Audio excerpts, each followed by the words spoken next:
दोस्तों, शाश्वत मंच पर आप सभी का बहुत बहुत स्वागत है। रंग विमर्श एक मुलाकात में आज हम बातचीत करेंगे वरिष्ठ रंगकर्मी प्रोफेसर अनीता गोपेश जी से, जो प्रयागराज के समानांतर संस्था की अध्यक्ष भी हैं।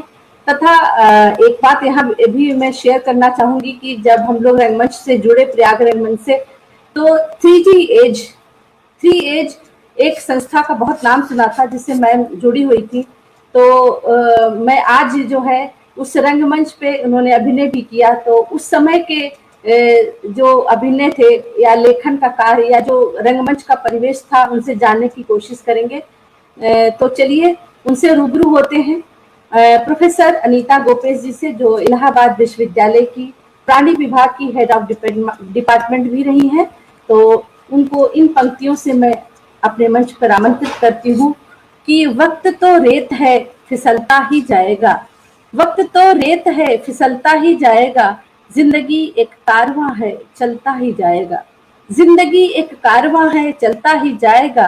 मिलेंगे कुछ खास रिश्ते इस सफर में, मिलेंगे कुछ खास रिश्ते इस सफर में, प्रॉमिस करो उन्हें थाम लेना, प्रॉमिस करो उन्हें थाम लेना, वरना लौट के ना आएंगे। तो आइए रूबरू होते हैं प्रोफेसर अनीता गोपेश जी से।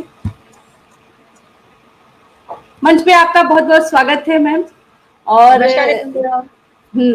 और हमसे जो हमारे फेसबुक साथी हैं वो जुड़ रहे हैं, उनका भी बहुत बहुत स्वागत करती हूँ। और सबसे मेरा पहला प्रश्न ये है, क्योंकि आप एक साइंस की छात्रा रही हैं और साहित्य में रुचि, और इलाहाबाद विश्वविद्यालय की प्राणी विभाग की हेड ऑफ डिपार्टमेंट, तो मैं ऐसे में जानना चाहती हूँ कि साहित्य और रंगमंच से आपका जुड़ाव कैसे हुआ? रितंदरा, साहित्य मेरे परिवेश में जब मैंने होश संभाला ना, तो वो चारों ओर था। साइंस तो, विज्ञान तो बाद में आया है ना। पहले तो मैंने साहित्य और कला को ही जाना, और जिस परिवेश में मैंने होश संभाला, मेरी पीढ़ी ने जिस समय होश संभाला, उस समय इलाहाबाद में रंग कर्म जो है, अगर हम एक ग्राफ के हिसाब से उसको एक समझें तो पीक पे था। ग्राफ का जो, जैसे कोरोना का आजकल हम लोग पीक देखते हैं ना, तो मुझे कभी कभी ऐसा लगता है कि उस समय का रंग कर्म जो है पूरे देश में, इलाहाबाद का रंग कर्म चर्चा में था। कभी ऐसा नहीं हुआ कि वो कभी भी कॉर्नर हुआ हो, और ऐसा हो ही नहीं सकता था।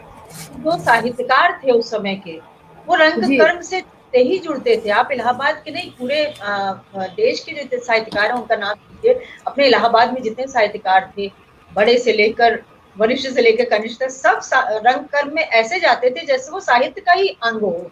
तो हमने अपने बचपन ही नाटक देखने की और नाटक को अप्रिशिएट करने की, उसको इस तरह से महसूस करने की, वो जैसे मेरे लिए कोई अब मेरे जीवन का एक अपरिहार्य अंग हो, वैसे हमने जाना। हर शनिवार, प्रायः शनिवार इतवार को शोज होते थे, और बड़े तैयारी से हमारा पूरा परिवार, ना सिर्फ हमारे पिताजी, वो तो साहित्यकार थे, हम लोग पूरे परिवार से बड़ी तैयारी से जाते थे, और सुबह शो होते थे। तो उसमें ये होता था कि भाई नाटक के संग प्रलोभन होता था, कॉफी हाउस में डोसा खाया जाएगा, डोसा इडली खाया जाएगा। तो ऐसे में रंगकर्म मेरे लिए वैसे ही आया मेरे जीवन में, जैसे कि सांस लेना, या जैसे कि अपने परिवेश को समझना। विज्ञान तो मैंने बाद में चुना, और वो मेरा कैरियर बना, वो बाद की बात है। लेकिन शुरू में मुझे अपने परिवेश से साहित्य, कला, संस्कृति, इन सब का जो परिचय मिला, वो स्वतः मेरे खून में रहा, ये कह सकते हैं। बहुत अच्छी बात बताई। देखिए, ये सब जानकारी मुझे नहीं थी मैम। और हमसे श्री कृष्ण पांडे जी जुड़ गए हैं, सुषमा शर्मा जी, अजय मुखर्जी जी, बहुत बहुत स्वागत है आपका। मैम, चूंकि मैं बेसिकली मैं ये जानना चाहती हूँ कि जिस समय आप रंगमंच में थी, हम लोग मेरे ख्याल से जो इस समय सक्रिय हैं रंगमंच में, महिलाएं कोई नहीं थी, तो जो उस समय के लोग थे उनके बीच में रंगमंच आपने किया है, अभिनय भी किया है, तो उस बारे में हमें बताइए कि किन लोगों के साथ किया है आपने रंगमंच? रितंद्रा, हम लोग जब हमारा पैदाइश के पहले, बहुत पहले, इलाहाबाद में तो रंगकर्म की बहुत पुरानी, लगभग 150 साल पुरानी परंपरा रही है।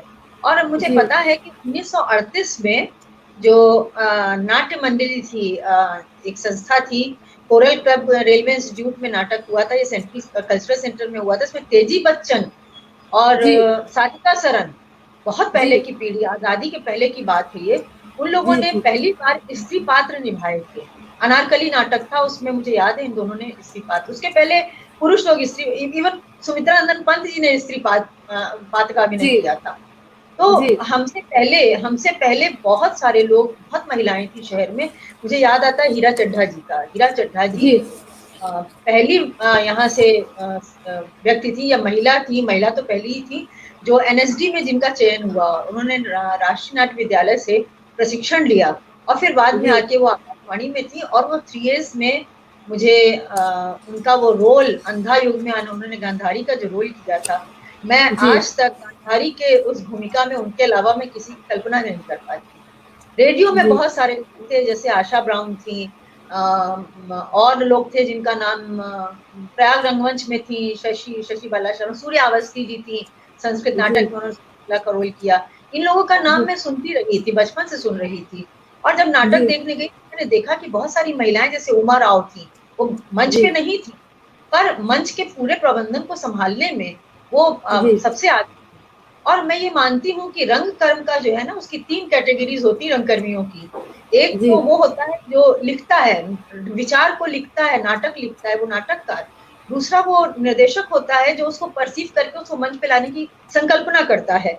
और तीसरी बिरादरी उनकी होती है जो कि वो उसकी संकल्पना को यथार्थ में परिवर्तित करते हैं, यानी कलाकार। वो सोचते नहीं नाटक के विषय के बारे में, जो बिल्कुल डायरेक्टर वो कर देते हैं। उनके अलावा जी चौथा भी हिस्सा है जो हम नेपथ्य में जिन लोगों को देखते हैं, माइक है, इलेक्ट्रिसिटी है, लाइट है और संयोजन है, ये सब देखता है।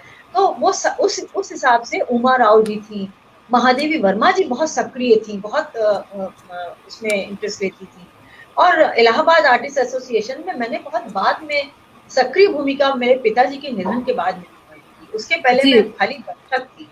और मेरे पिताजी का निधन हुआ 74 में और मैंने 76 में तुगलक में भाग लिया, नाटक किया जी और भूमिका निभाई। और उसके बाद से बराबर 3 के जो नाटक होते रहे, हिमालय की छाया और रसातल, लोअर डेप्थ की हिंदी रसातल, लंगड़ी टांग, घासीराम कोतवाल और 3 फरिश्ते, चेरी की बगिया। इन नाटकों में कभी मंच पे रही, कभी पीछे से नेपथ्य में रही, कभी नृत्य निर्देशन किया। घासीराम कोतवाल में मैंने कथक में प्रवीण किया था, तो मैंने उसमें पूरा नाटक जो नृत्य का जितना था वो संयोजन हमने किया। और जी तब से लेकर जब तक 3 चलता रहा, बहुत दुखद है कि जैसे होता है ना कि फिल्म फ्लॉप हो गई तो राज कपूर जो है वो अवसाद में चले गए तीसरी कसम के बाद, वैसे ही जो रसातल जो नाटक था, जो बहुत एम्बिशियस प्लान था डॉक्टर बालकृष्ण मालवीय का, उन्होंने जब जी उसको किया वो बहुत बुरी तरह से फ्लॉप हुआ। उसके कारण बहुत सारे रहे होंगे, लेकिन उसके बाद वो अवसाद में चले गए।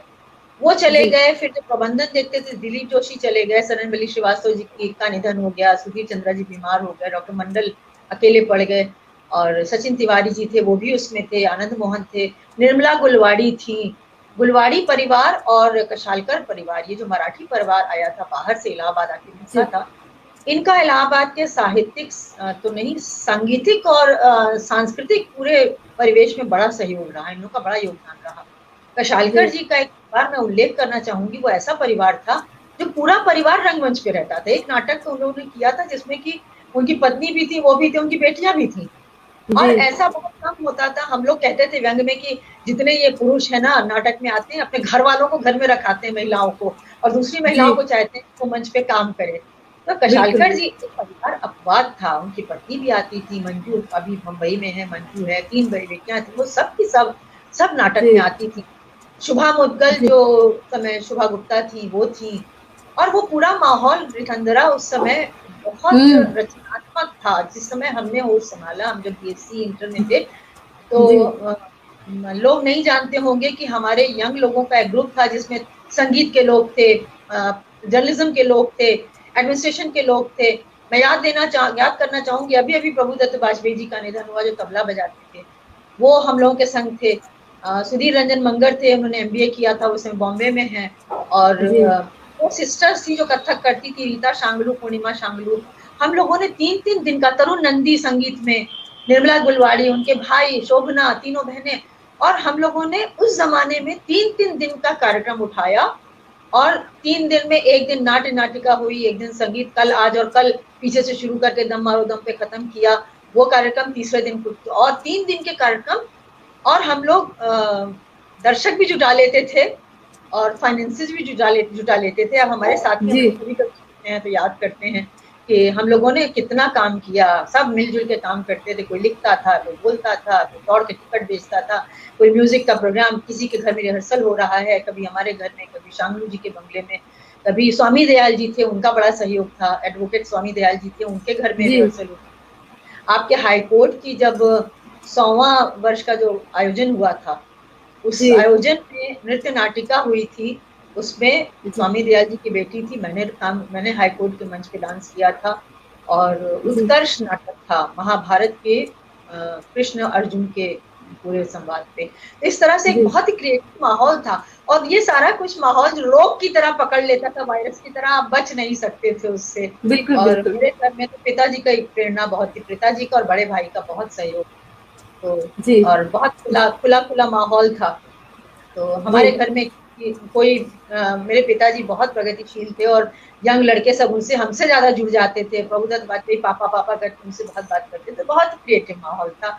और ऐसा हो नहीं सकता था कि साइंस तो मुझे लगता था कि उससे मुझे रिलीफ मिलता है जब हम कला की दुनिया में आ जाते हैं, तो हम साइंस बेटर थे, हम उतना करने के बाद वहाँ चले जाते थे। फिर का माहौल बहुत अच्छा था, बहुत ही उनका पूरा एक सिस्टम इंफ्रास्ट्रक्चर बना हुआ था कि कैसे आप टिकट बेचेंगे, मेंबरशिप ड्राइव होती थी और लोग खुशी खुशी मेंबर बनते थे, वो इंतजार करते थे हमारे पास कब आएंगे लोग मेंबरशिप लेने के लिए।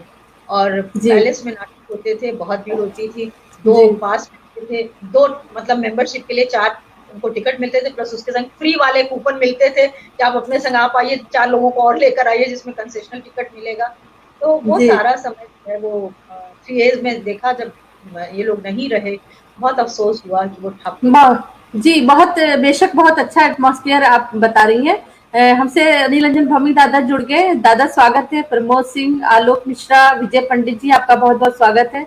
सुषमा शर्मा ने एक प्रश्न किया है, अभी हम हीरा चड्ढा का आपने नाम लिया था, तो प्रश्न कर रही कि क्या हीरा चड्ढा जी ने डायरेक्शन भी किया था? नहीं, उन्होंने डायरेक्शन नहीं किया। मैं समझती हूँ अब यूनिवर्सिटी में काम करने के संग संग जब मेरी प्रतिबद्धता जो है पहली कार की हो गई ना, तो मैं नाटक में सक्रिय रूप से स्टेज पे कम इसलिए आई कि वो मेरी पहली प्राथमिकता हो जाती है। तो हीरा चड्ढा जी भी रेडियो में प्रोड्यूसर थी या बड़ी अधिकारी की पोस्ट पे थी, तो उनका अपना काम का बहुत बोझा रहा होगा, तो वो एक्टिंग करती रही, पर उन्होंने डायरेक्शन कभी नहीं। जी, एक प्रश्न अजय मुखर्जी जी का है। अजय जी, आपका बहुत बहुत स्वागत है। अजीत नारायण जी, आपका स्वागत है। अजय मुखर्जी जी पूछ रहे हैं, उस दौर में और अब में क्या फर्क महसूस करती हैं दीदी? बहुत फर्क है। दुखती रख तो छिड़ रहे हैं अजय, बहुत सारी बातें हो जाएंगी। नहीं कर लीजिए, हम लोग जानना चाहेंगे उसमें कुछ सुधार की गुंजाइश। जी नहीं, पहली बात तो ये है कि उस समय रंग संस्थाएं कम थी, मैंने गिनी चुनी थी, जो प्रयाग रंगमंच था, इलाहाबाद आर्टिस्ट एसोसिएशन था, 1-2 कुछ और रहे होंगे, मुझे याद नहीं, रूप कथा बाद में हो गई बंगालियों की शायद, और बहुत संस्थाएं नहीं थी। आज तो हमारे शहर में 29-30 संस्थाएं हैं ना, तो कंपटीशन भी बहुत बढ़ गया है।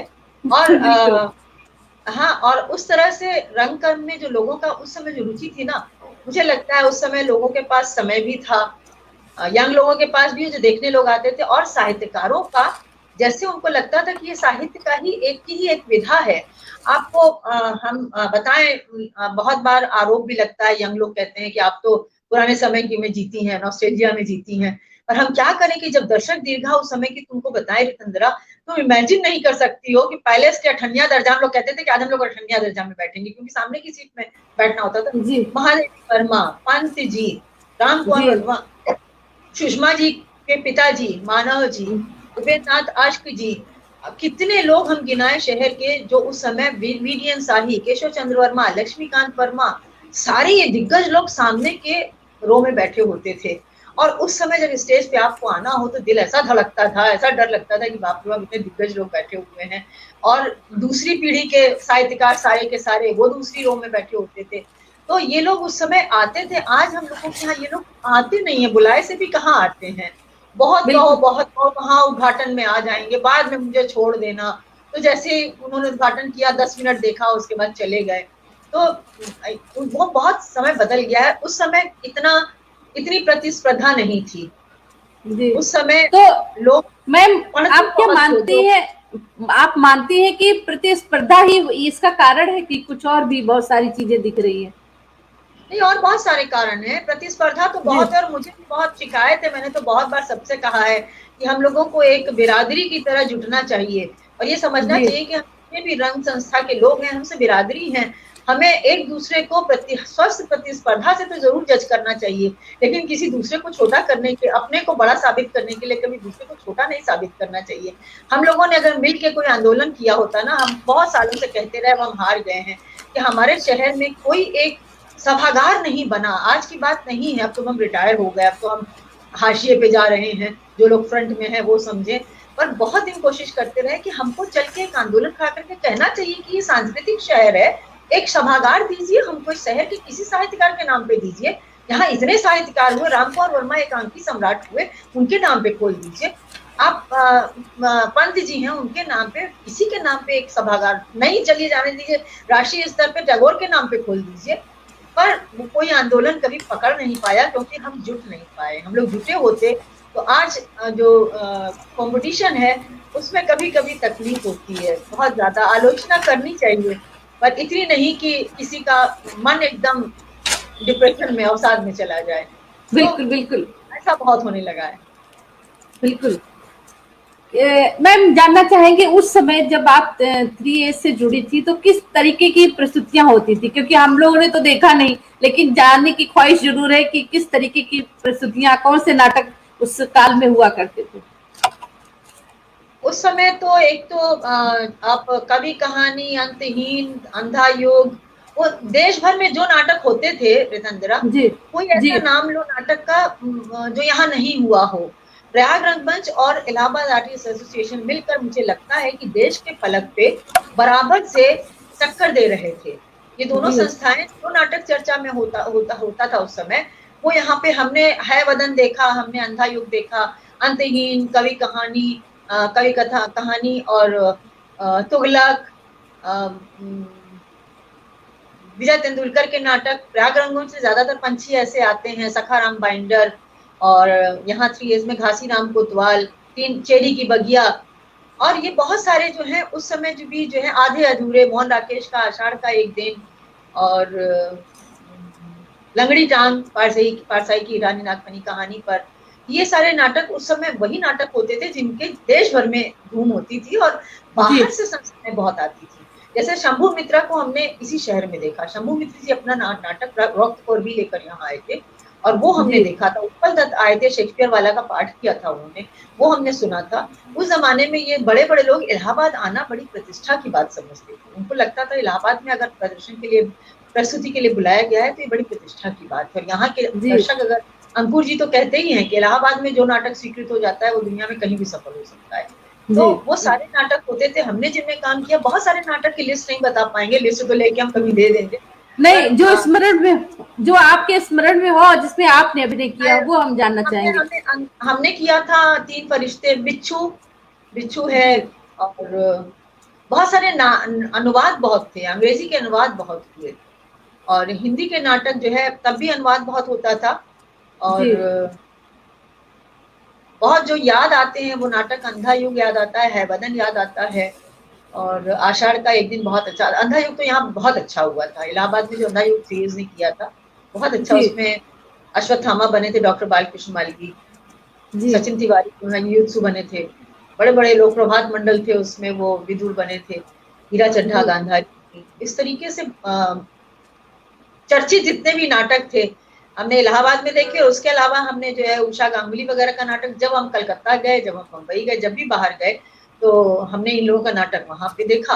बाद में जब समानांतर से जुड़ गए उसके बाद हमने वहां देखा है। और जब भी बाहर कभी, अभी जैसे भारंगम का कार्यक्रम होता है तो वहां हम चले जाते हैं 1-2 दिन का समय लेके। अभी लास्ट हमने अमोल पालेकर का एक नाटक देखा था, उद्घाटन के दिन उनका नाटक था इस बार भारंगम में, वो देखने हम दिल्ली गए, वहां पे बहुत सारे नाटक देखे हमने।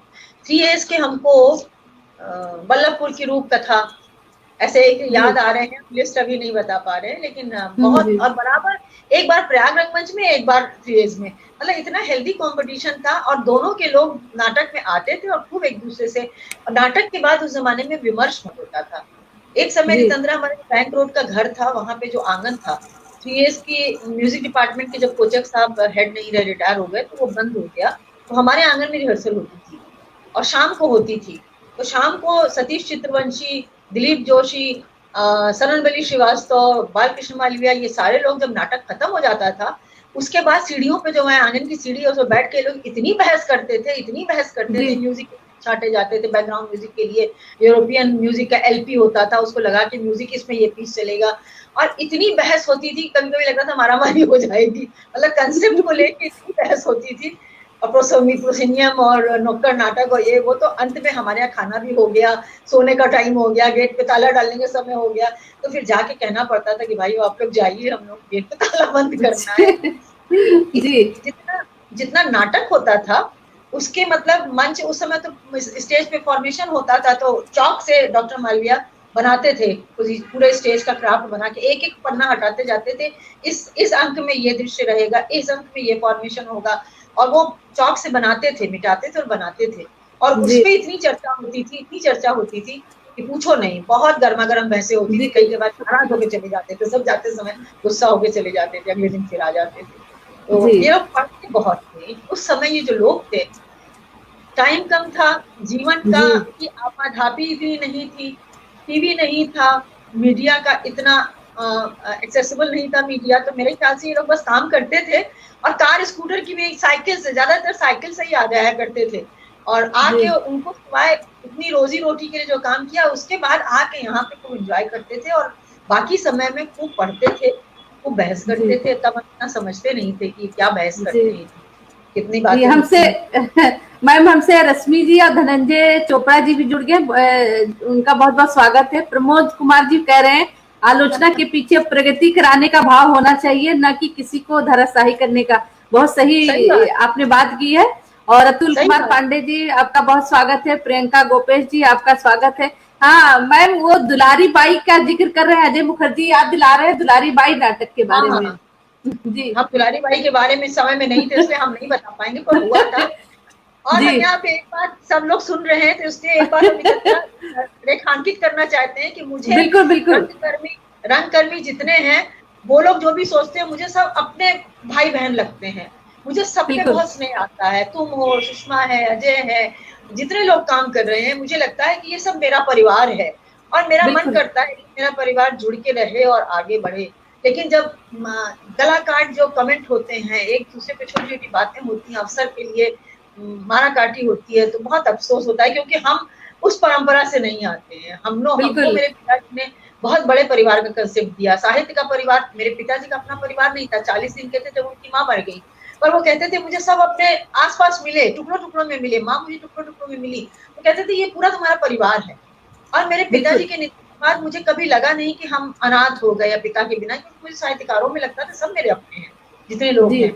और ये जो हमारे रंगकर्मी है, सब मुझे बहुत अपने लगते हैं। बिल्कुल मैम, मुझे लगता है कि पारिवारिक परिवेश से ही आपको साहित्य की तरफ आप मुड़ी, जो रुचि पैदा हुई आप में। तो मैं जानना चाहूंगी, क्योंकि कि विशेषकर से कथा लेखन के लिए आप प्रसिद्ध भी हैं, तो कैसी कथा लेखन आपने किया है, उसके बारे में कुछ जानना चाहूंगी। कथा लेखन शुरू की थी डायरी लिखने से, निरंतरा जी जी बहुत छोटी थी, तो अभी भी मेरे पास रखी हुई है, बांस का कवर चढ़ा हुआ, बांस कागज का एक छोटी सी कॉपी थी, उसमें जी बहुत छोटे लिखा करते थे, और जी बहुत ही जी भावुकता वाली, बहुत ही बेवकूफी वाली, बच्चों वाली बातों पे लिख देते, जैसे मोर पानी बरस रहा है, मोर नाच क्यों नहीं रहा है, हाथी जी पार्क में गए, मोर चुपचाप उदास बैठा है, तो लिख दिया कि पानी भी है, बादल भी है, पर मोर नाच नहीं रहा है, इसलिए कि वो जेल में है, बंद है। तो इस तरह से डायरी लिखा करते थे। और मेरे पिताजी तब विदेश में थे, हम जब हम ग्रो कर रहे थे, पापा मेरे मॉस्को में रहे 8 साल। वो जब लौट के आए, तो वो मुझे बहुत मतलब जैसे पराये से लगते थे, हमको लगा, हमको दूर से देखा गया, एक चित्र भी है जैसे हम दूर से खड़े होकर को देख रहे हैं, तो जी हमको लगता था अपरिचित से लगते थे। मेरे बड़े भैया मुझे मेरे अपने लगते थे, पर पिताजी के हाथ में वो मेरी कॉपी लग गई, और उन्होंने जी उसको पलट पलट के पढ़ डाला। तो उन्होंने अपने एक दिन सुबह सुबह हमको बुलाया, बोले बेटा यहाँ आओ, हम गए तो हमसे कहे कि ये कॉपी तुम्हारी है, तुमने तुम्हारी हम बहुत डरे कि हमको बहुत डांट पड़ेगी, क्योंकि हमने उससे बहुत सारी बातें लिख रखी है। हम एकदम कांपते कांपते में सर झुका के दादी की तरह कहा हाँ मेरी ही है। तो उन्होंने बैठा लिया, बोले तुम लिखती हो, तुमने लिखा? हमने कहा हाँ। तब उन्होंने मेरे पीठ पे हाथ रखा, कहा लिखा करो, बहुत अच्छा लिखती हो। जी उन्होंने कहा कि जो तुम्हारे मन में आता है हम तुमको डायरी ला के देंगे, तुम लिखा करो। तब हमने वहां से, और लिखने का देखो अपनी जमीन भी होती है, आपने बीज डाला लेकिन बिल्कुल अगर जमीन नहीं है, मिट्टी नहीं है, तो बीज नहीं पनपता है ना। तो कहीं बिल्कुल चारों ओर का जो माहौल देख रहे थे जो मुझे तकलीफ देता था, हमारे यहाँ की, मैंने बचपन अपना चौक के गली मोहल्ले में बिताया है।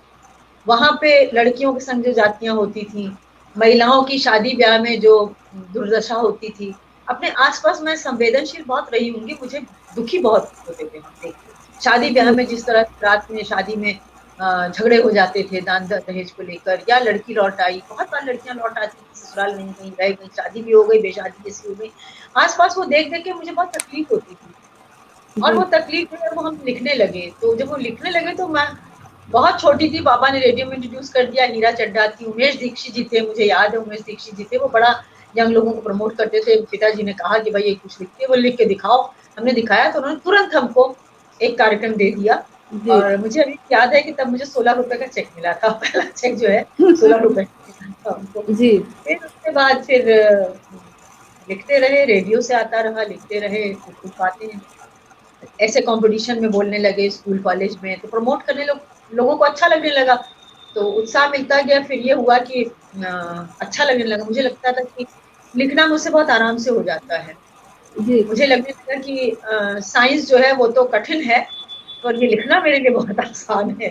तो बहुत लेट हमको समझ में आया कि हम गलत लाइन में चले गए, हमको दरअसल इधर ही जाना चाहिए था, क्योंकि बिल्कुल मेरा करियर और मेरा शौक क्रॉस रोड पे है बिल्कुल। बिल्कुल तो रास्ता मैम एक प्रश्न सुषमा दीदी कर रही हैं कि डॉक्टर सत्यव्रत सिन्हा जी के बारे में कोई स्मृति हो तो बताइए।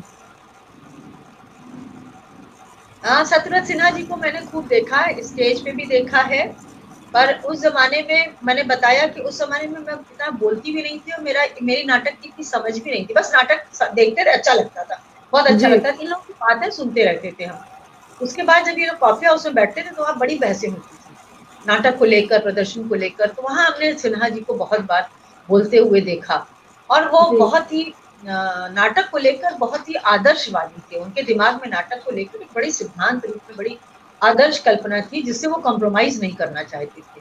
हम चूंकि इस प्रयाग रंगमंच पे नहीं रहे, लेकिन शशि शर्मा जो हमारी बड़ी दीदी और दोस्त जैसी है, वो हमने उनको देखा था सखाना मंडल में, नाटक उनके जी बहुत बार देखे हमने।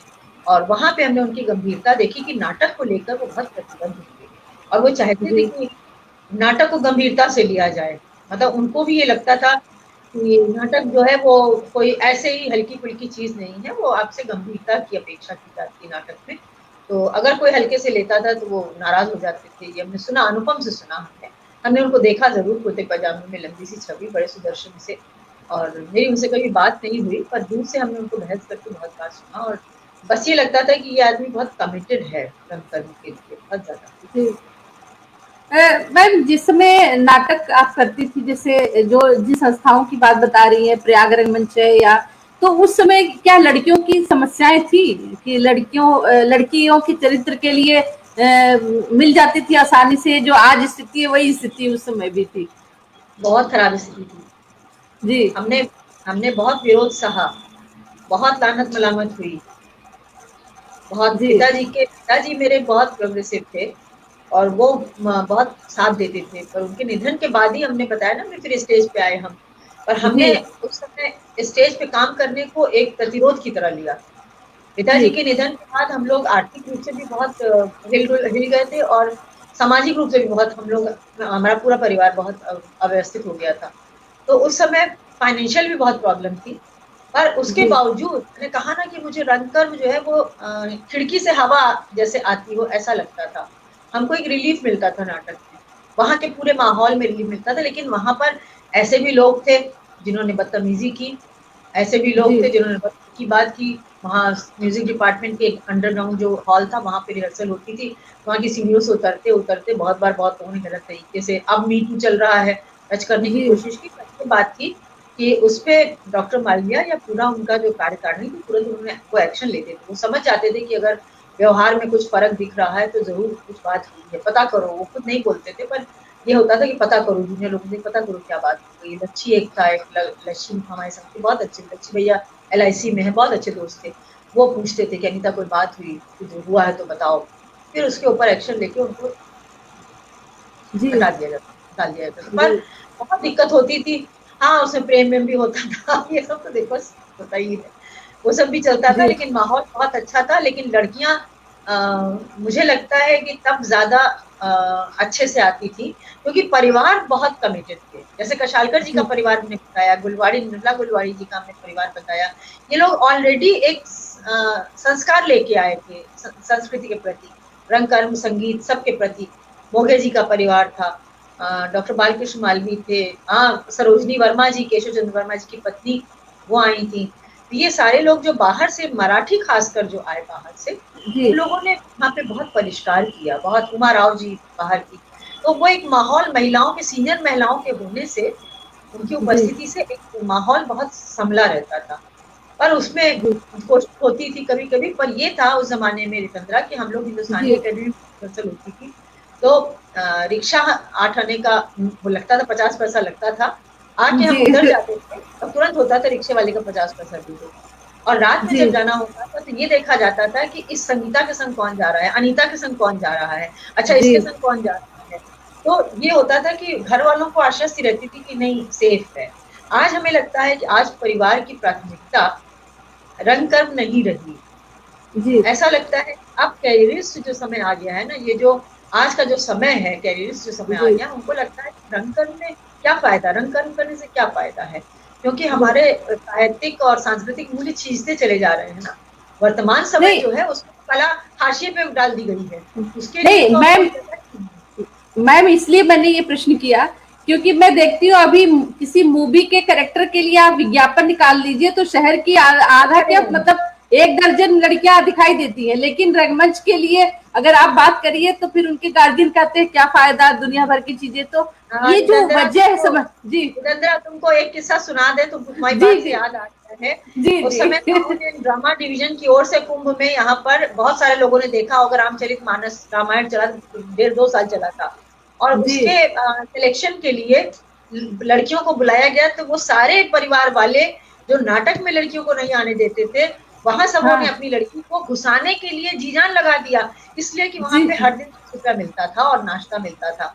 और वहां पर हालत ये कि उसके जो डायरेक्टर थे उन्होंने कहा कि वो डांस का जो दृश्य है उसमें कंचुकी पहना रहे थे, कंचुकी पहन के ऊपर कोई अंग वस्त्र नहीं दे रहे थे।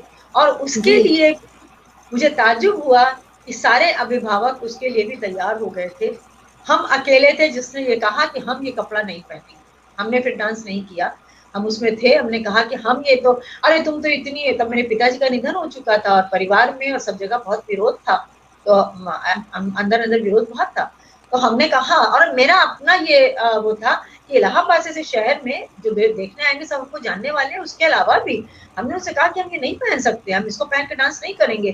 तो उन्होंने कहा, अरे कलाकार हैं आप और कैसी तुम कलाकार हो, कैसी बात कर रही हो। अंत में उन्होंने मेरे प्रोटेस्ट से उन्होंने फिर एक अंग वस्त्र सबको दिया, ऊपर से एक रुपट्टा हर एक को दिया, पर हमको उन्होंने फिर प्रबंधन में डाल दिया।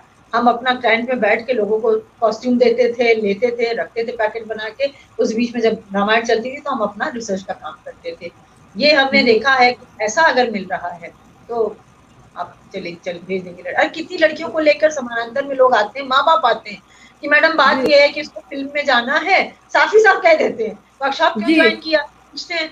वो असल में फिल्म में जाना था, वहां पे एक ही अड़चन थी, इसको कोई एक्सपीरियंस नहीं है, तो हम इसको फिल्म में भेजने के लिए यहाँ वर्कशॉप में एक्सपीरियंस कराने लाए। तो इनफैक्ट उनको कुछ सीखना नहीं है, उनको खाली एक सर्टिफिकेट चाहिए होता है कि इसको सर्टिफिकेट मिल जाए।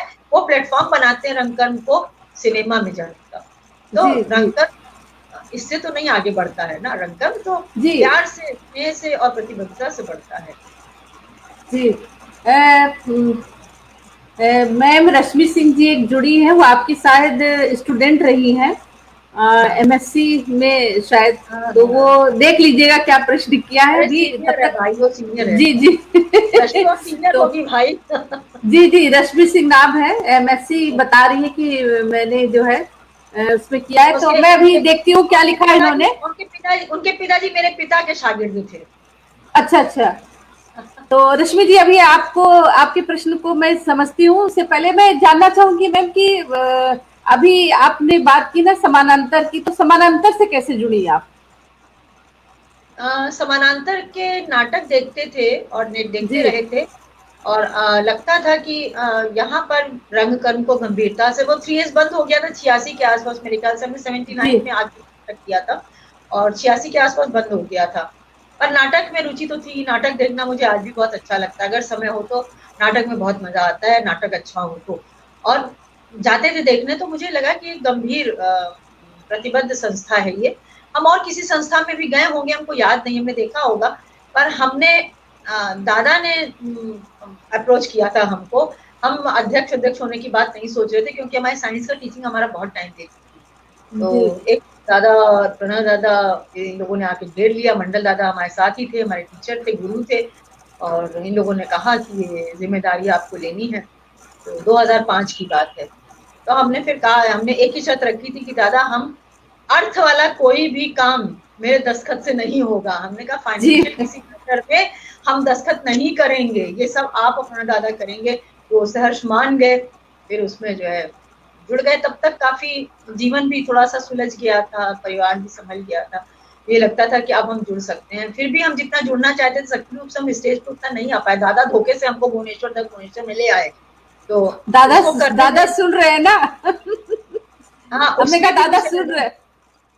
हाँ जी रोज जी कहते थे जी आने वाली महिला मैडम आप इसको पढ़ दीजिए, तो हम जी उसका रोल पढ़ देते थे। उसका उसके दादा को कब आएगी जिसको करना है, महिला कब आएगी, आएगी आएगी आएगी, आप पढ़िए, वो जैसा उनका स्टाइल है। तो हम पढ़ते रहे, फिर हमने कहा कि ये कब आएगी भाई, खत्म होने को हो रहा है। बोले कोई नहीं आएगा, कोई नहीं आएगा, आप पढ़िए आप पढ़िए। और कह के हम दे देना, कोई नहीं आएगा मतलब क्या है, बोले आप कर रही है रोल। तो 32 साल बाद हमको स्टेज पर उन्होंने खड़ा किया, और बहुत अच्छा अनुभव था। बस ये मुझे लगता था कि एक नाटक में आप अगर काम लेते हैं, टीम वर्क है पूरा। अब उस नाटक की बुलाहट शाहजहांपुर से हो या बनारस में, जहां जहां भुवनेश्वर रहे, तो उन सब जगह के लोग इन्वाइट कर रहे थे। अब मुझे इतनी जगह जाना मुझे संभव नहीं होता था, मुझे छुट्टी लेनी पड़ती थी। और फिर मुझे लगा कि ये कमिटमेंट बहुत बड़ा है, एक नाटक में काम करने का जी मतलब कि आप पूरा नहीं कर सकते हैं, आप जहाँ टीम जाएगी आपको जाना पड़ेगा। तो इस बिल्कुल। वजह से फिर अब हमने छोड़ दिया था, पर फिर डायरेक्शन का बोझ दादा ने डाल दिया धीरे से। फिर हमने एवं इंद्रजीत में काम किया, उसमें डायरेक्शन भी किया, रोल भी किया, उसको जी यही था। जी। कैसा लगता है मैम, आज के जो अंकुर नवांकुर जो कलाकार आपसे जुड़ते हैं, उनके बीच काम करना? वही तो अच्छा लगता है रितंद्रा। जी हम नाटक करें या ना करें, हम मंच पे जी रहें या ना रहें, पर हमें नए लोगों से जुड़ना, जैसे ऐसा लगता है ना कि हम तो किनारे हैं, नदी का पानी है, बहता है, आते हैं चले जाते हैं, आते हैं चले जाते हैं, हर साल कुछ लोग जुड़ते हैं, कुछ रह जाते हैं, कुछ चले जाते हैं। हम लोग नदी के दो पार्ट हैं, लेकिन पानी बहता हुआ हमें टच करता है, नया पानी रोज आता है, और नए लोगों से जुड़ते हैं। कुछ नहीं प्यार करते, कुछ करते हैं, जो भी है, पर कुछ तो रह जाते हैं जो प्यार करते हैं, दूर दूर जी से मैसेज आता है, मैम बिल्कुल। आपको बड़ा अच्छा लगता है। तो नए लोगों से जुड़ना हमको रितंद्रा हमेशा अच्छा लगता है, इसीलिए हम कहते हैं मुझे अपना प्रोफेशन बहुत पसंद था। जी लोगों को लगता है, बहुत लोग कहते हैं कि हम जिस काम में हैं हमको काम बिल्कुल नहीं पसंद है।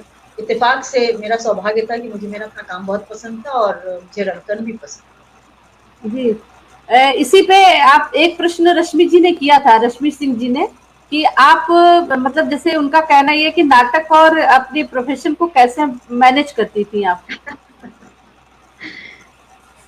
दोनों क्या, दो क्यों, लिखना भी तो है, वो क्यों छोड़ दे रहे हो फेमिनिज्म, इसकी विमर्श भी बिल्कुल। तो है। जी, तो राइटिंग भी चलता है। रहा, और थोड़ा चलता रहा, jack of all trade master of none. किसी में हम मुख्य धारा में नहीं है, सब में थोड़े थोड़े हम्म, हैं, पर बिल्कुल। ठीक है, हमें कोई शिकायत नहीं है। भाई सुबह का समय समानांतर में सबसे अच्छी बात है कि उसका रिहर्सल टाइम सुबह है, और बिल्कुल। मेरी सुबह जल्दी उठने की आदत है, मेरी माँ ने बहुत अच्छी आदत डाली है, हम उनको याद करते हैं हर दिन, उनको धन्यवाद देते हैं कि उन्होंने बहुत अच्छी आदत डाली हमारी। तो आप सुबह अगर उठ जाते हैं तो आपका बहुत सारा काम निपट जाता है। तो सुबह जी उठ के रिहर्सल में चले गए, हर दिन जाने की जरूरत नहीं अगर हम रोल नहीं कर रहे हैं तो। और दादा इतनी छूट देते हैं कि हमको अलग से थोड़ा टाइम दे देंगे या छोड़ देंगे। तो हम सुबह चले जाते थे, और उसके बाद आके नाश्ता किया, यूनिवर्सिटी चले गए, फिर यूनिवर्सिटी गए तो वहां का भूल गए, वहां थे तो यूनिवर्सिटी भूल गए। और फिर बाकी समय जो है वो, और हमारे घर में रिहर्सल हो रही है तो बहुत ही अच्छा है। अब जो ज्यादातर हमारे घर के आंगन में होती थी, हम घूमते फिरते डायरेक्ट कर देते थे, हाँ गलत जी हो रहा है, शर्ट सही करो, किचन से बाथरूम से आवाज दिया, क्या है, शाह बोलो, ठीक फिर से बोलो, तो चलते फिरते डायरेक्शन हो जाता था। वो सबसे कन्वीनियंट था। वहाँ का जो घर था, वहां पे जब घर में मैं रिहर्सल होती थी तो मुझे कोई स्ट्रेन नहीं होता था। और जी मेंटली इन्वॉल्व हो जाते हैं, तो वो मेंटल एंगेजमेंट तो आपका, आप अकेले में जब भी हो आप सोच सकते हैं, लिख सकते हैं, डायरेक्शन के बिल्कुल बारे में सोच सकते हैं। बिल्कुल। समानांतर संस्था में जो जैसा कि हमने देखा, दादा जो है काफी प्रभावित है बादल सरकार से, तो आप की भी रुचि बादल सरकार के स्क्रिप्टों से है कुछ? बहुत बहुत जी ज्यादा है। उन्होंने नाटक क्या किया है, उन्होंने सामाजिक आंदोलन खड़ा किया है। उन्होंने जो जी किया है रंगमंच में, अगर वही हो जाए तो जी क्या बात। वो तो नाटक को लोगों तक ले गए ना। और उनकी जी जो स्क्रिप्ट है ना, एवं एग्जिट करते करते हमको समझ में आया कि जी कालजयी रचना क्या होती है। मतलब जी युवाओं का जो दर्द है, पीढ़ी, जनरेशन आफ्टर जनरेशन, जो युवा जिस तरह से जीवन में, साधारण जीवन में कैसे सपने लेकर आता है, कैसे सपनों से कॉम्प्रोमाइज करता है, कैसे सपने टूटते हैं, फिर एक यात्रा है जिसमें लक्ष्य कोई नहीं है पर हम चले जा रहे हैं, चले जा रहे हैं। वो नाटक तो करते करते हम अभिभूत हो गए, बाप रे बाप, क्या इसका कंसेप्ट है इस आदमी का। और बाकी सारे नाटक भी तो उन्होंने एक बहुत क्रांतिकारी काम किया है, और उन्होंने जो किया है वो कभी भुलाया नहीं जा सकता। लेकिन अब मुझे लगता है कि आज के समय में इन्हीं हथियारों से, अमरकांत जी ने लिखा है ना, आज के जी समय में उन हथियारों से काम नहीं चलेगा। जी क्योंकि उस समय हमारे दुश्मन बहुत साफ थे, बड़े स्पष्ट थे, हमें पता था हमारे दुश्मन कहाँ है। आज का दुश्मन समय है, उसकी कोई छवि नहीं है। आप इंगित करके कह नहीं सकते कि हमारा दुश्मन है, पूरा एक समय हमारे खिलाफ है। मतलब जो लोग समाज को बेहतर बनाना चाहते हैं, टोटल उनके खिलाफ एक पूरी पूरी लहर चल रही है। और रंगकर्म में भी यही हो रहा है कि हमें आज के जो सवाल हैं, हम उनसे नहीं जूझ रहे हैं। इसीलिए सारे नाटक रिडंडेंट हुए जा रहे हैं, अप्रासंगिक होते जा रहे हैं। सब नाटक बहुत अच्छे थे, उनको अपने समय की उस पृष्ठभूमि रख के देखिए तो सब बहुत सही है, उन्होंने अपने समय में बहुत महत्वपूर्ण काम किया। पर आज हमारा काम उन नाटकों से नहीं चलेगा। और आज जी क्या हो रहा है, आज की समस्या को संबोधित करना बहुत ही कठिन है, क्योंकि आज का समय बहुत जटिल है। एक कल्पना जो हो सकती है, जो फैंटेसी में जो सोच सकता है आदमी कल्पना की उड़ान लेकर, उससे भी ज्यादा कठिन है आज का समय। उसको एड्रेस करना, एक स्क्रिप्ट में बांधना, एक तो कठिन है, दूसरे जो समय चल रहा है बड़ा चुनौतीपूर्ण है कि अगर आप अपने लिए बिल्कुल ऑक्सीजन का सिलेंडर भी मांगे तो एफआईआर लॉन्च हो जाएगी। तो हिम्मत जी कौन करे, कौन बोले। पर सवाल जब तक आज के समय के नहीं होंगे, उठाए नहीं जाएंगे, तब तक नाटक में दर्शक जुड़ेगा नहीं।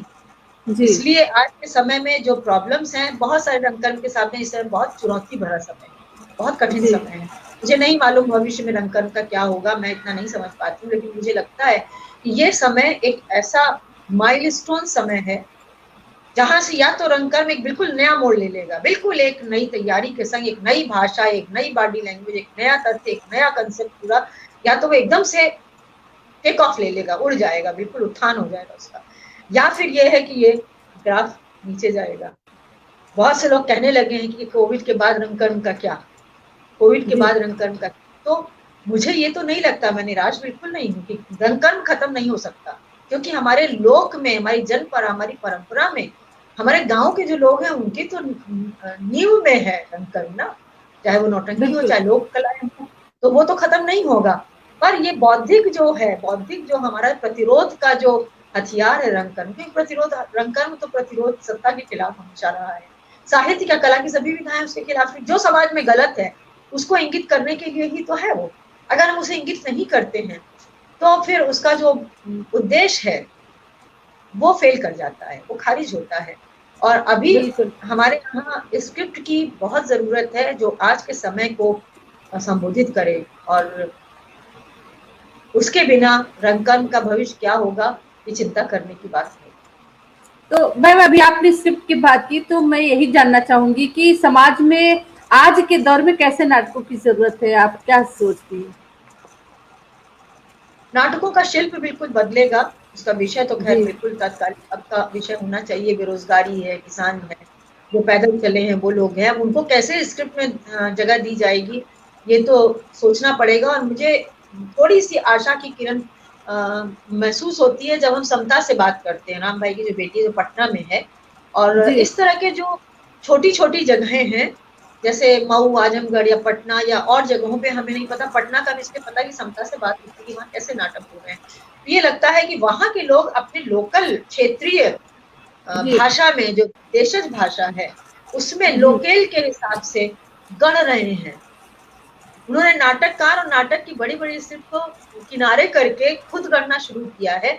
ये हो सकता है कि उनकी अपनी तत्कालिक स्क्रिप्ट कोई नहीं है, वो वहीं के वहीं जी गढ़ लेते हैं, कर लेते हैं, पर आगे पीछे हो सकता है कि वो जो कर रहे हैं उसका कोई आकार बने, कोई शेप बने, और वहां पे वो लोग बहुत मुद्दे उठा रहे हैं। झारखंड जी में, छत्तीसगढ़, वहां पे पटना में समता से पता चलता है कि वो जो पौराणिक जो विषय है उसको कितने नए तरीके से वो लोग उसको लेकर आ रहे हैं, बिल्कुल दूसरी दृष्टि से देख रहे हैं।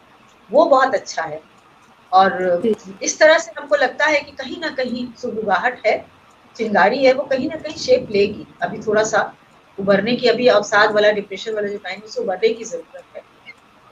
जी हमसे साधना जी, प्रदीप जी, अखिल जी और नीरज त्रिपाठी जी, बहुत बहुत स्वागत है। धीरज, बहुत बहुत स्वागत है। जुड़ चुके हैं बहुत सारे लोग। मैं एक चीज और भी बताना चाहती कि हम जब बात हिंदी रंगमंच की करते हैं तो सबके सामने कोई स्क्रिप्ट की बताता है, कोई कुछ कहता है, लेकिन हम हिंदी रंगमंच के समृद्धि की बात करते हैं कि कितनी कैसे इसको और समृद्ध किया जा सकता है। लिखने से ही होगा। जो लोग नाटक कर रहे हैं, जी एक्चुअली हमें अभी युवा जो साथी हैं उनसे ये बहुत शिकायत है कि वो चिंतन और मनन, अध्ययन और मनन कम करते हैं, पढ़ते नहीं है बिल्कुल भी। हमारे जी समानांतर में जितने बच्चे आते हैं उनको डांट डांट के कहते हैं, अभी दादा ने कहा कि मेरे पास जो किताबें हैं ले जाओ, पढ़ के वापस कर देना। कोई किताब नहीं लेता है। और आपको कुछ भी करने के लिए उसके जी बारे में पढ़ना बहुत जरूरी है। आप जब पढ़ेंगे, जब समय से उसको जोड़ेंगे, तब कुछ कर पाएंगे।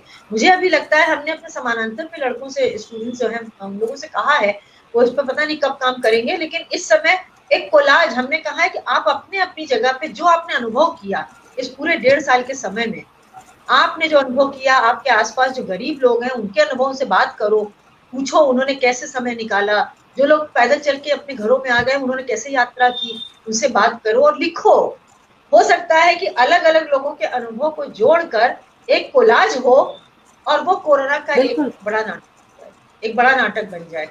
और इस तरह से सोच सोच के अलग अलग ग्रुप के बात बात अनुभव लेकर, बुद्धिजीवियों का, सड़क पे ठेले वाले हैं, काम करने वाली हैं जो हमारे यहाँ आती हैं, वो, इन लोगों ने इस पूरे काल में क्या क्या चुनौतियां झेली हैं, कैसे कैसे कष्ट उठाए हैं, और कैसे उससे पार पाया है, कैसे उससे आगे आए हैं।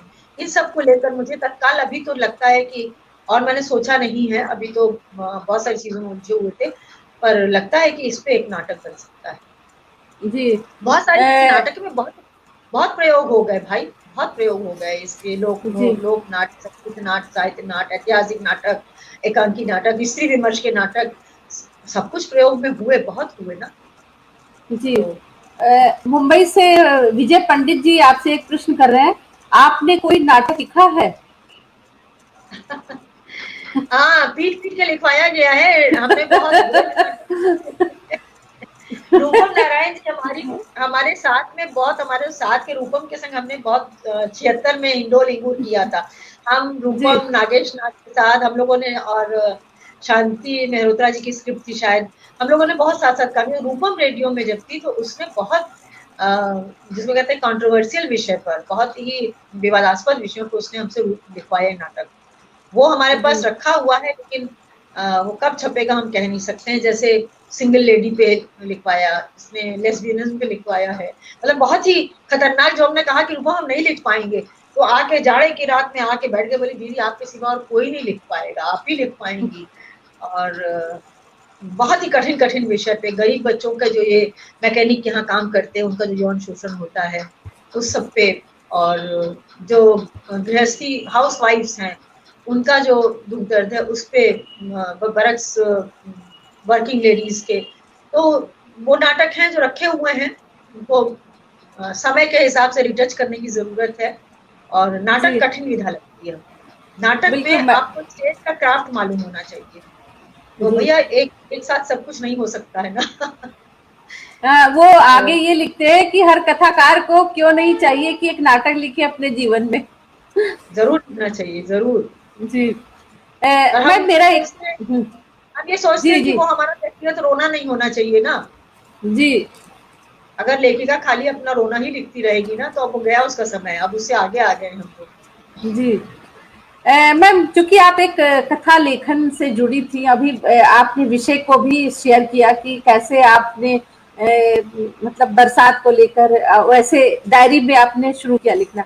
मैं जानना चाहती हूँ कोई ऐसा यादगार वाकया या कोई किस्सा कोई साझा करे जो आपको प्रेरित कर रही हो लिखने के लिए उस समय को, जो इस समय स्मरण में हो।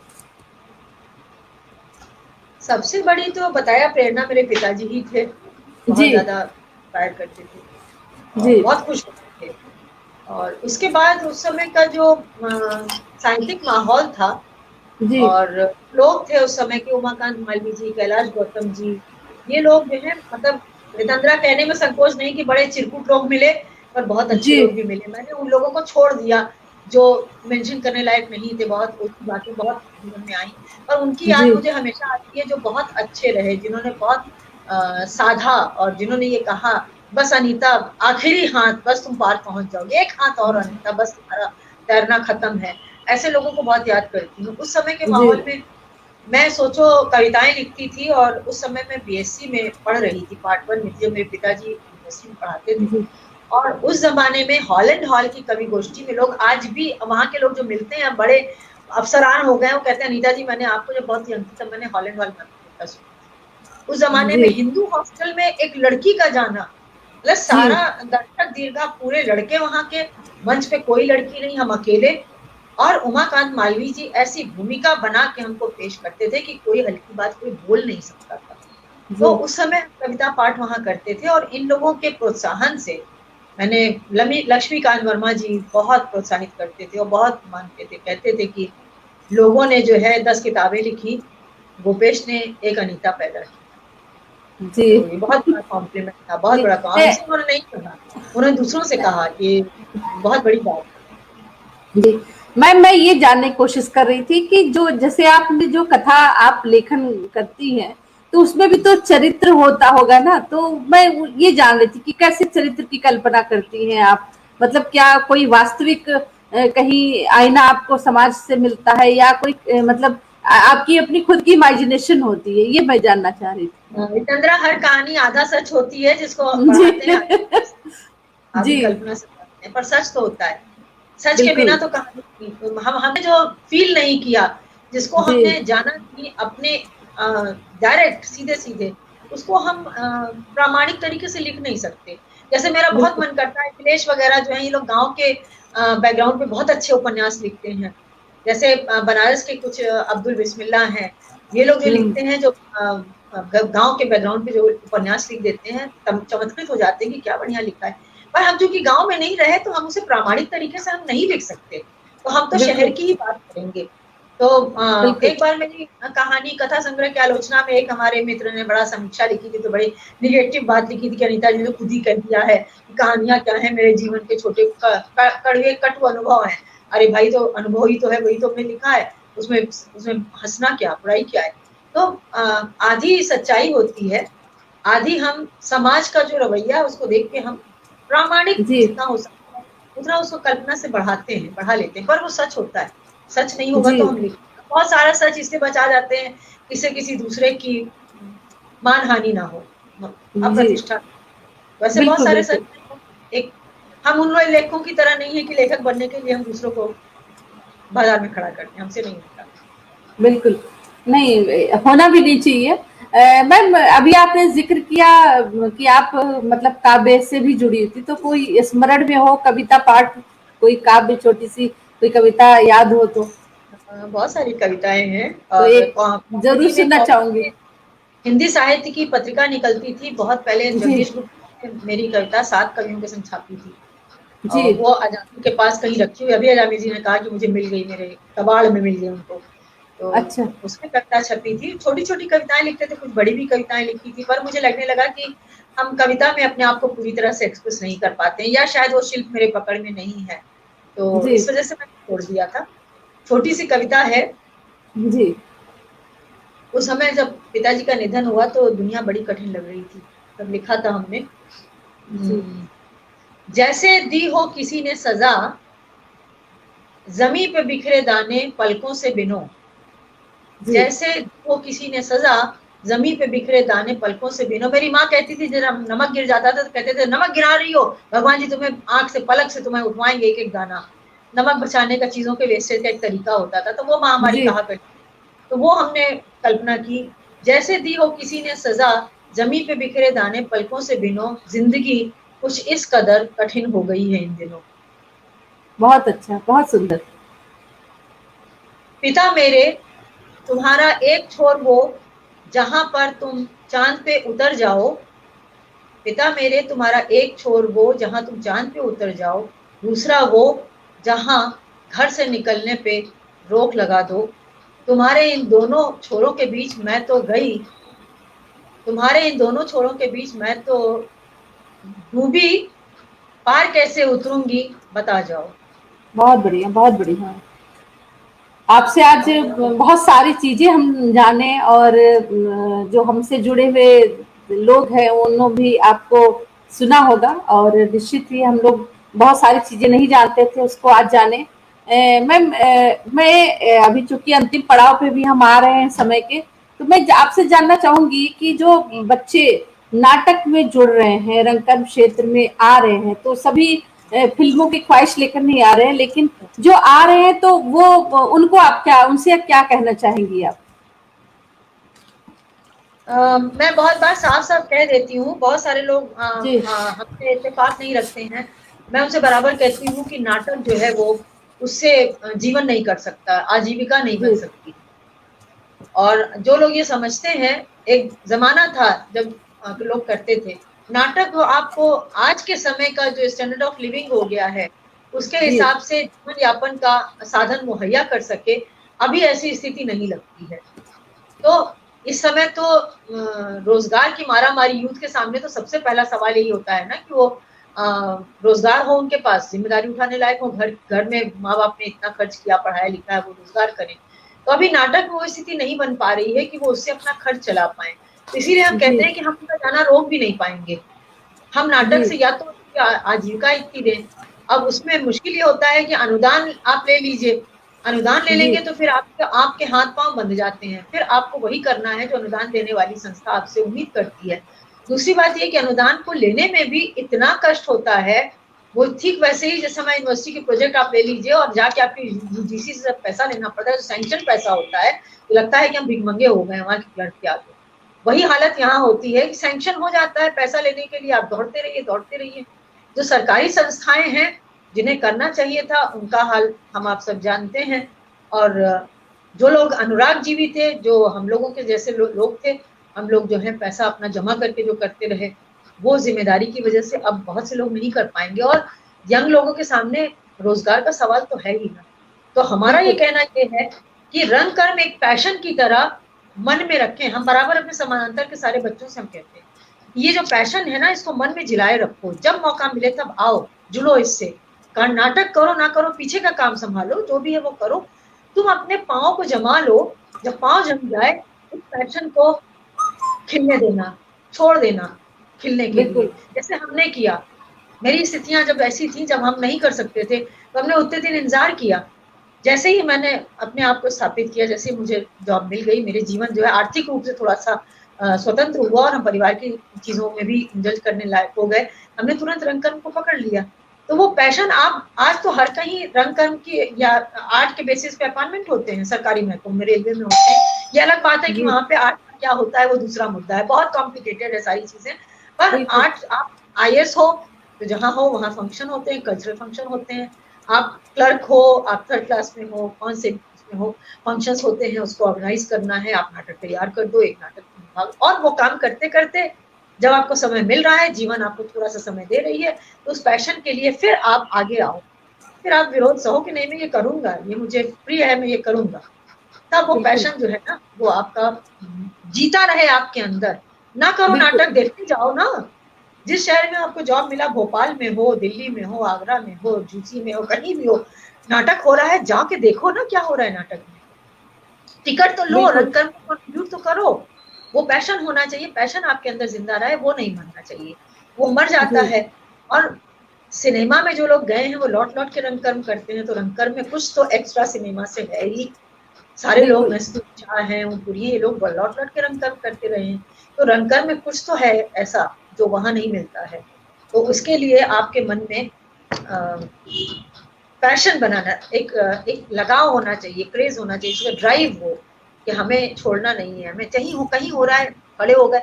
बहुत बार हम लोग नाटक जब करते हैं, दादा ने नुक्कड़ नाटक किया, कभी प्रयाग स्टेशन पे किया, कभी मेले में, शिल्प मेले में किया, तो लोग आके खड़े हो जाते हैं ना, क्या हो रहा है, जी खाते खाते तो कुछ चाट वाट खाते खाते भी खड़े हो जाते हैं ना। फिर उनको लगता है कि यार ये तो देखने लायक चीज है, तो देखना चाहिए, तो अगली बार वो हॉल में आते हैं, देखिए मैंने वहां पर नाटक देखा था, हम फिर आए।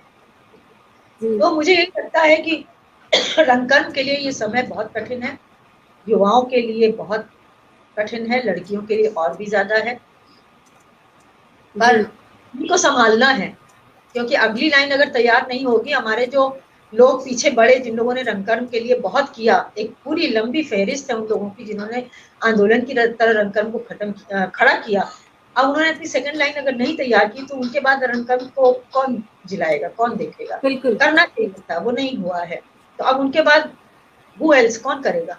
तो हमेशा सेकंड बिल्कुल लाइन हमेशा तैयार करनी चाहिए, और वो सेकंड लाइन जो है उनकी जिम्मेदारी है कि वो रंगकर्म को आगे ले चले। जी बहुत आज अच्छा लगा मुझे आपसे बातचीत करके, और आप मेरे अनुरोध पे मेरे मंच पे आई, इसके लिए आपका बहुत बहुत धन्यवाद। और हमसे मैम जुड़े हैं प्रमोद सिंह यादव जी, बहुत बहुत आपका स्वागत है। अजीत नारायण जी स्वागत है। विकास चौहान जी कह रहे हैं बहुत ही अच्छी बात कही कि नाटक आज रोजगार का साधन नहीं है। बिल्कुल आप शौकिया ही रंगमंच पे जुड़ सकते हैं। नीरा त्रिपाठी जी देखिए, शुरू बहुत से सारे जुड़ी लोग हैं। जी बहुत सारे लोग मुझसे मतभेद में रहते हैं, बहुत सारे लोग इसके बिल्कुल विरोध में आते हैं, पर हमारा ये दृढ़ विश्वास है कि उसको शौक की जी तरह आप जिलाए रहिए, बिल्कुल। रोजी रोटी है। और प्रमोद जी कह रहे हैं कि संतोष सिनेमा नहीं रंगमंच प्रदान करता है। सही बात है, जब हाँ, चूंकि लाइव परफॉर्मेंस है तो हम लोग बहुत को जो बहुत एक बिल्कुल, तो सिनेमा स्टेज में पे जाने रिटेक का स्टेज पे जाने जी का जो एक्साइटमेंट है ना, धुकी जी जो बनती है, वो सिनेमा में नहीं होती है ना। बिल्कुल बिल्कुल। और यही वजह है कि लोगों को, जो लोग मतलब अंतः से जुड़े हैं रंगमंच से, तो वो छूट नहीं पाते हैं, वो कहीं ना कहीं अपने को मैनेज करते हैं और करते हैं, काम बार बार अरे करते हमारे हैं। हमारे जी साथी अनुपम आनंद, मैं उन्हें याद करना चाहती हूँ, अनुपम आनंद मंच पे बिल्कुल नहीं आए थे, पर जी आखिरी दिनों में वो इतने उत्साहित थे, कहते अनीता जी अब हम लोग सीनियर लोग एक बार नाटक में आएंगे, आप रिटायर होके हम यहाँ आ रहे थे, उनके घर के पास आ रहे थे, इतने खुश थे कि आप मेरी पड़ोस में आ जाइए, जी हम अजामिल, आप अनिल भौमिक, हम लोग सीनियर लोग अब स्टेज पे खड़े होंगे। ये उनका बिल्कुल पैशन आज भी याद आता है कि रिटायर हो रहे जी थे और ये कह रहे थे कि हम लोग अब स्टेज पे आएंगे। मुझे जी बहुत अफसोस, आज आमिल स्टेज पे नहीं आए कितने सालों से, भौमिक दादा भी जी थोड़ा थोड़ा पर अ, वो जो मन में ललक थी ना, वो बहुत अच्छी लगती। जी हम लोगों से मैम ललित सिंह पोखरिया निसर्ग जी भी जुड़े, बहुत बहुत स्वागत है सर आपका। और सुषमा शर्मा जी ने पूछा है कि नंदिता द्विवेदी के बारे में कुछ बताएं। नंदिता हाँ, द्विवेदी के नंदिता, बारे में कौन है मैम? नहीं, मैम नहीं जानती। मैम जानते हैं, जी नंदिता मेरी दोस्त थी, मेरी बहुत दोस्ती थी जी नंदिता से। जी बहुत समय वो चली गई, वो होती तो शहर में रंगकर्म को जरूर कंट्रीब्यूट करती, और वो जी सीख के आई थी, ट्रेनिंग लेके आई थी, और बहुत कमिटेड थी, उसका मन था कि इलाहाबाद में रंगकर्म को खड़ा किया जाए, अच्छे से रंगकर्म को जिया जाए। मेरी दोस्ती थी, हम लोगों ने प्लान भी किया था बहुत कुछ, लेकिन वो बहुत असमय चली गई। बहुत बढ़िया जी रंगकर्मी थी और बहुत कमिटेड थी, उसका मन था कि रंगकर्म को खड़ा किया जाए। हमारी दोस्ती सुनीता द्विवेदी से, अनिता द्विवेदी से, मुझे मित्र बहुत अच्छे मिले। हम बता रहे हैं ना, उस समय जो लोग थे, जी बहुत अच्छा साथ मिला था, बड़े क्रिएटिव सारे लोग थे। और शालिनी चंद्रा, लवलीन सचदेव, लवलीन सचदेव तो बड़ी सीनियर आईएएस होंगी, शालिनी इस समय अमेरिका में है, वहां पे रंगकर्म जी जिलाए हुए करती है, बराबर जी भेजती है हमको। जब ये डांस भी जी करती थी और रंगकर्म भी कर रही है, वहां पर बराबर क्लिपिंग्स भेजती है। जी तो ये सारी लोग, जी आपको कह रहे हैं, आपसे काफी लोग प्रेरणा ले रहे हैं। एक प्रमोद सिंह यादव जी हैं, तो वो लिख रहे हैं कि मैं तो आपका एमएससी जूलॉजी में स्टूडेंट भी रहा हूँ। आप शायद पहचान रही हो उनको। जी वही 37 साल हो गए पढ़ाते हुए, मुझे हर लड़का अपना स्टूडेंट लगता है। जी। जो लड़का चलिए, लड़की हमारे पास आता है हम सोच लेते हैं कि जरूर मेरा स्टूडेंट रहा होगा किसी देश में। बिल्कुल मैम। बहुत अच्छा लगा, मुझे बहुत गर्व होता है तुम पर, सुषमा पर। सुषमा इतना काम कर रही है, मुझे बहुत अच्छा लगता है। मेरा उसका जुड़ाव तो मानव जी को मैंने देखा है, प्रभात जी को मैंने जी देखा है, सुषमा को तब मैं नहीं मिली थी। और सुषमा से मेरा नाता बहुत पुराना है, मैं बहुत प्राउड फील करती हूँ जिस तरह से वो काम कर रही है, तुम लोगों ने जिस तरह से काम किया है। हम तो सक्रिय रूप से उतना कर नहीं पा रहे हैं, पर तुम लोगों ने झंडा ऊंचा कर रखा है, मुझे बहुत खुशी बिल्कुल। अमिता जी। है।